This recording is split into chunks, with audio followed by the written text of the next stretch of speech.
સુરતમાં ફૂડ પોઈઝનિંગથી બાળકીના મોતનો કેસ. બાળકીના મોતને લઈને આરોગ્ય વિભાગની મોટી કાર્યવાહી. શહેરના 9 ઝોનમાં 330 હોટલ રેસ્ટોરન્ટમાં તપાસ હાથ ધરાઈ.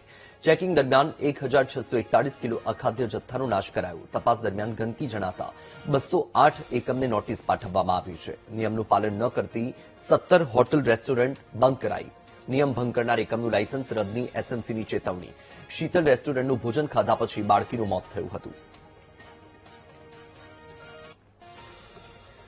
તો આપને જણાવી દઈએ કે સુરતમાં 15 ઓગસ્ટની રાત્રે શીતલ રેસ્ટોરન્ટમાંથી એક પરિવાર ભોજન લાવ્યું હતું અને એ ભોજન ખાધા બાદ પરિવારના 5 લોકો બીમાર થયા હતા અને એક 5 વર્ષની બાળકી કે જે મોતને ભેટી હતી અને અન્ય 4 માતા પિતા 2 બાળકી સહિત સારવાર હેઠળ છે.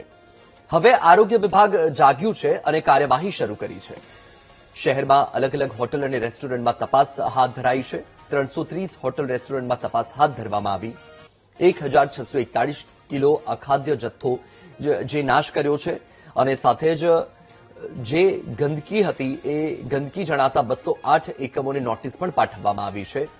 પણ આ જે તપાસ છે એ તપાસ તો હાલ ચાલી રહી છે, પણ સાથે સવાલ પણ અનેક ઉઠાવી રહી છે કે આ જ પ્રકારની કાર્યવાહી જો નિયમિતપણે આરોગ્ય વિભાગ દ્વારા કરવામાં આવતી હોય તો નિર્દોષ લોકો મોતને ન ભેટે. હાલ તો તપાસ ચાલી રહી છે. શહેરના 9 ઝોનમાં 330 હોટલ રેસ્ટોરન્ટમાં તપાસ હાથ ધરાઈ છે. વધુ માહિતી આપી રહ્યા છે સંવાદદાતા ધ્રુવ સોમપુરા. ધ્રુવ, સુરતમાં હવે આરોગ્ય વિભાગ દ્વારા તપાસ હાથ ધરાઈ છે. ઘોડા છૂટી ગયા પછી તબેલાને તાળા મારવા જેવી પરિસ્થિતિ છે, કારણ કે જ્યારે પણ આ પ્રકારની ઘટનાઓ બને અને ત્યાર પછી જ આરોગ્ય વિભાગ જાગતું હોય છે. ફરી એકવાર એ જ પ્રકારની સ્થિતિ. બિલકુલ, સુરતમાં જે રીતે શીતલ રેસ્ટોરન્ટમાં ફૂડ પોઈઝનિંગની ઘટના બની ત્યારબાદ હવે આરોગ્ય વિભાગે એલર્ટ પર આવ્યું છે.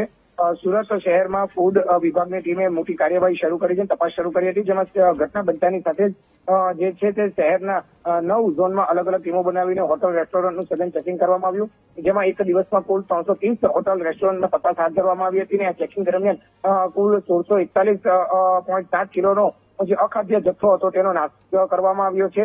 એટલું જ નહીં, કાર્યવાહી દરમિયાન કુલ 208 જેટલી રેસ્ટોરન્ટોને નોટિસ પણ ફટકારવામાં આવી છે. તો નિયમો ભંગ બદલ 17 રેસ્ટોરન્ટોને હોટલને બંધ કરવામાં આવી છે. તો આ સાથે સઘન ચેકિંગ દરમિયાન કાર્યવાહી દરમિયાન ગંદકી કે સ્વચ્છતા ન જોવા મળતા તો 4,17,500 નો દંડ પણ કરવામાં આવ્યો છે. એટલે એક્શન મોડ પર કામગીરી અત્યારે સુરત મહાનગરપાલિકાના આરોગ્ય વિભાગે હવે શરૂ કરી છે. જી, માહિતી બદલ આભાર ધ્રુવ.